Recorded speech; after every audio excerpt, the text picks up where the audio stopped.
pemirsa dimanapun berada, baik dalam dan luar negeri. Hari ini kita sedang berada di kantor FSP Parekraf KSPSI ya. Dalam hal ini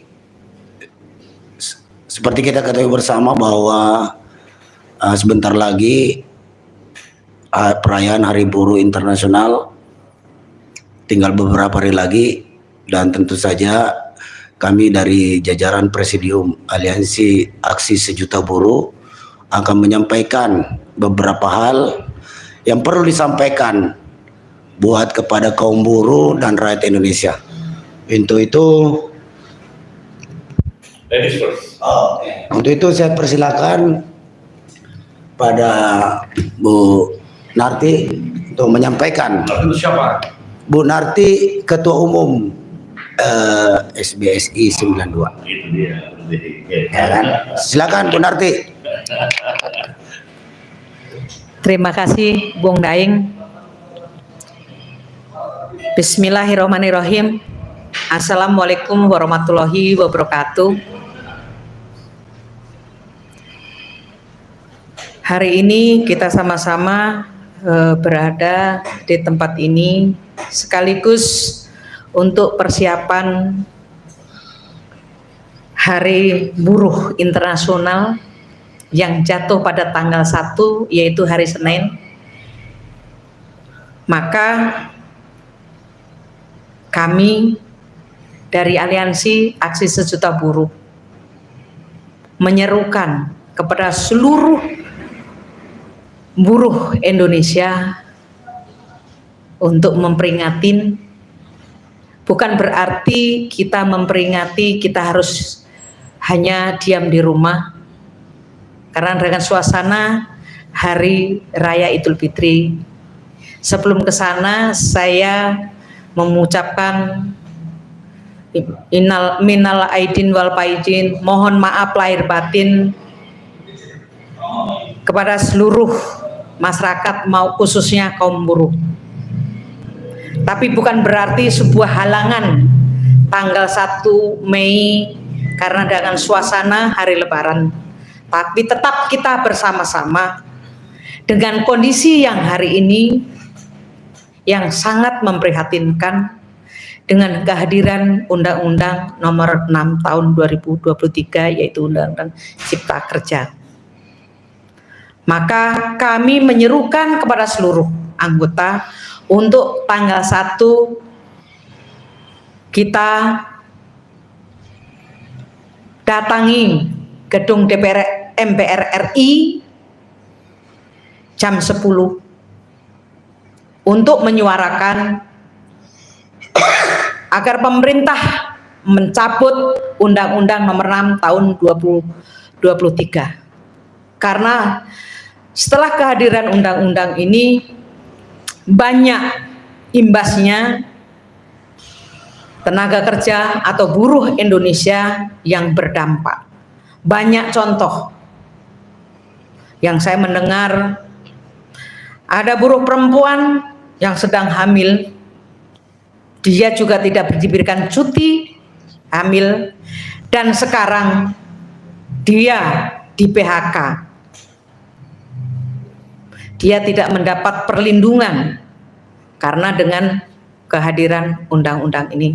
Maka dari itu saya menyerukan kepada seluruh rakyat Indonesia, khususnya kaum buruh, mari tanggal 1 kita ramekan, kita datangin gedung DPR MPR RI jam 10. Kami tunggu di sana sama-sama untuk menyuarakan, meminta kepada pemerintah, yaitu Bapak Joko Widodo, untuk segera mencabut undang-undang tersebut. Karena undang-undang ini adalah undang-undang yang sangat menyengsarakan khususnya kaum buruh Indonesia. Inilah yang sama-sama kita sampaikan kepada semua pihak. Serasa itu aja. Terima kasih. Wassalamualaikum warahmatullahi wabarakatuh. Waalaikumsalam warahmatullahi wabarakatuh. Kita persilakan juga Bung Andi untuk menyampaikan teklapnya seperti apa. dan isu-isu yang ingin disampaikan oleh kawan-kawan buruh nanti ketika Hari Buruh Internasional seperti apa? Silakan. Ya, terima kasih Bung Pres, Bung Daeng. Assalamualaikum warahmatullahi wabarakatuh. Ya, pertama-tama mungkin saya mengucapkan mohon maaf lahir batin dalam suasana bulan Syawal ini kita bermaaf-maafan. Ya, mungkin bulan Syawal ini kebetulan, gitu ya, kebetulan bertepatan di bulan Mei, di mana bulan Mei ini adalah bulannya perjuangan buruh. Karena kita sama-sama ketahui tanggal 1 Mei adalah menjadi Hari Buruh Internasional dan Indonesia adalah salah satunya di dalam perayaan tersebut. Nah, terkait perayaan tersebut kita tidak hanya sekedar hura-hura, tidak hanya sekedar family gathering, tapi kita menyuarakan aspirasi buruh yang selama ini kita selalu suarakan, yaitu tentang penolakan undang-undang yang terbaru sekarang, yaitu Undang-Undang Nomor 6 tentang Cipta Kerja, di mana undang-undang ini adalah perubahan daripada Undang-Undang Nomor 11 tahun 2020, yang mana Undang-Undang Nomor 11 sudah dinyatakan konstitusional bersyarat sebenarnya oleh MK, tapi pemerintah ternyata bertindak cukup licik, ya, bertindak cukup licik dengan melahirkan undang-undang baru ini. Nah, selain itu perlu diketahui juga, selain tentang Undang-Undang Nomor 6, kita juga Aliansi Aksi Siswa Buruh menyuarakan tentang penolakan Permenaker Nomor 5 tahun 2023, yaitu tentang pemotongan upah hingga atau mencapai sampai 25% untuk perusahaan-perusahaan yang padat karya. Ini sangat miris dengan kondisi buruh yang upahnya sudah dikebiri oleh Undang-Undang Nomor 6 ataupun Nomor 11 yang dulunya. Lahir lagi Permenaker Nomor 5, ya, di mana Permenaker ini memotong upah tersebut. Ini sangat, entah hati nuraninya pemerintah di mana saya tidak paham, tapi ini harus kita suarakan. Dan ini sudah kita suarakan sampai ke tingkat DPR, gitu ya, sampai ke tingkat DPR. Nah, DPR pun tutup mata akan hal ini, makanya kita akhirnya menyuarakan cukup keras kepada DPR. Kalau perlu DPR bubarkan dengan hal ini. Karena DPR sudah tidak bisa menyuarakan suara rakyatnya, yaitu rakyat pekerja. Nah, untuk perihal aksinya seperti apa, kita rencana aksi adalah tanggal 1 Mei titik aksinya di DPR RI. Kenapa DPR RI? Karena kita beranggapan bahwa inilah wakil rakyat kita yang bisa menyuarakan kita. Tapi mudah-mudahan di 1 Mei ini, walaupun mungkin tidak ada anggota DPR yang di sana, tapi kita bisa menyuarakan ini dan bisa diliput oleh media lain, diliput oleh rakyat seluruh Indonesia, ya, untuk melihat suara buruh ini, bahwa buruh ini menyuarakan tidak hanya suara buruh tapi suara rakyat Indonesia tentang Undang-Undang Nomor 6. Teknisnya kita titik kumpul seperti biasa, kita kumpul di flyover Senayan yang kita akan lakukan long march sampai ke DPR RI. Di situ kalau memungkinkan waktunya kita akan tawaf, kita akan keliling gedung DPR RI, kita akan kelilingi. Maka dengan itu kita selalu bertagline, kita selalu membuat flyer, kita harus kuasai gedung DPR RI dengan buruh, dengan rakyat Indonesia.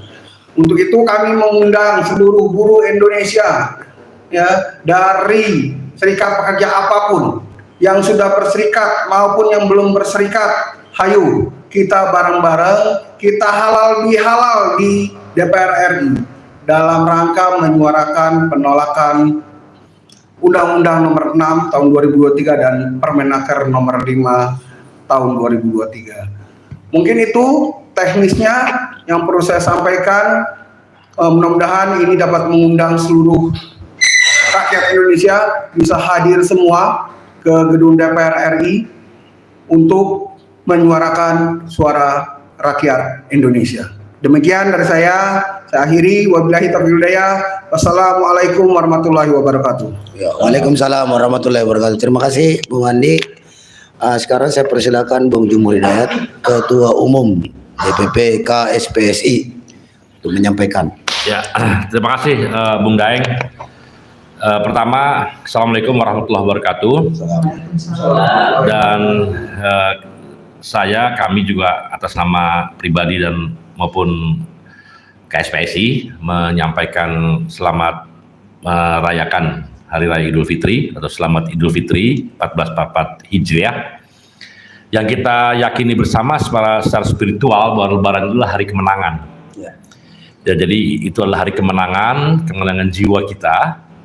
Namun di saat yang bersamaan, terus terang, dengan adanya Undang-Undang Cipta Kerja, Omnibus Law Cipta Kerja, Perpu, balik lagi ke Undang-Undang Omnibus Law sejak tahun 2020, maka sudah 3 kali berturut-turut ya, kita merayakan Hari Buruh 1 Mei dalam keadaan yang sangat prihatin. Jadi jujur saja, kalau tadi secara kejiwaan kita, secara spiritual kita sedang merayakan kemenangan, tapi secara fisik, secara materi, secara duniawi, kita sedang kalah. Buruh sedang kalah dan dikalahkan oleh kekuasaan yang membuat Undang-Undang Omnibus Law. Kekuasaan eksekutif, legislatif maupun yudikatif. Namun sekali lagi, kita boleh kalah secara fisik, tapi kita tidak menyerah. Ya, jadi fisik bisa kalah, tapi jiwa kita tidak menyerah. Karena itu kita tetap akan melakukan perlawanan dengan segala front pengadilan, front lapangan, front lobby dan sebagainya. Jadi kita tidak menyerah. Kita boleh jadi sekarang kalah, tapi kita tidak menyerah. Dan apabila ada pimpinan atau bahkan mungkin juga mungkin anggota atau bahkan pimpinan serikat buruh di berbagai jenjang yang merasa ya sudah terima saja Omnibus Law yang menindas rakyat dan kaum buruh ini karena perlawanan begitu susah, itulah kekalahan. Itulah kekalahan yang sejati, karena itu kita menyerah, tapi kita tidak menyerah. Boleh kalah, tapi tidak boleh menyerah. Dan karena kita terus melakukan perlawanan dalam segala front tadi, dalam semua front tadi, maka sesungguhnya itu adalah kemenangan jiwa kita. Kemenangan jiwa kaum buruh, pemimpin-pemimpin buruh yang melawan kezaliman melalui Undang-Undang Cipta Kerja ini, dan kita tetap melawan, maka sesungguhnya kita sedang merayakan kemenangan juga. Ngerti ya maksud saya? Jadi merayakan kemenangan karena kita tetap melawan. Kalau kita menerima begitu saja, maka itulah kekalahan fisik sekaligus kekalahan jiwa. Kalau fisik semua bisa kalah, tapi jiwa tidak bisa dikalahkan. Jadi selamat bertemu di semua front, dan 1 Mei akan diperingati ya. Saya juga meminta kepada teman-teman SPSI di seluruh Indonesia tetap dalam suasana yang memang berdekatan dengan hari Lebaran ini, mungkin masih ada di kampung dan sebagainya. Berapapun jumlahnya, hadirlah ke tempat-tempat di mana peringatan itu terjadi. Dan kita di Jakarta akan bersama-sama dengan teman-teman serikat buruh dari berbagai federasi, aliansi asis juta buruh dan sebagainya akan berkumpul dengan tema-tema yang tadi sudah disampaikan. Dan insya Allah kalau kita dengan jiwa yang besar, pada saatnya akan ada perubahan dari undang-undang yang menindas dan menista kaum pekerja dan rakyat Indonesia pada umumnya. Terima kasih, selamat berjuang. Assalamualaikum warahmatullahi wabarakatuh. Merdeka! Merdeka! Ya, terima kasih Bu Jumur dan para pemirsa. Demikianlah penyampaian siaran pers dari Aliansi Aksi Juta Buruh. Semoga ini dapat memberikan semangat baru, baik secara moral maupun secara material, sehingga kita tetap semangat terus memperjuangkan hak-hak buruh yang memang sampai hari ini belum kita dapatkan. Demikian, Assalamualaikum warahmatullahi wabarakatuh. Waalaikumsalam. Mantap lagi. Menelan jiwa.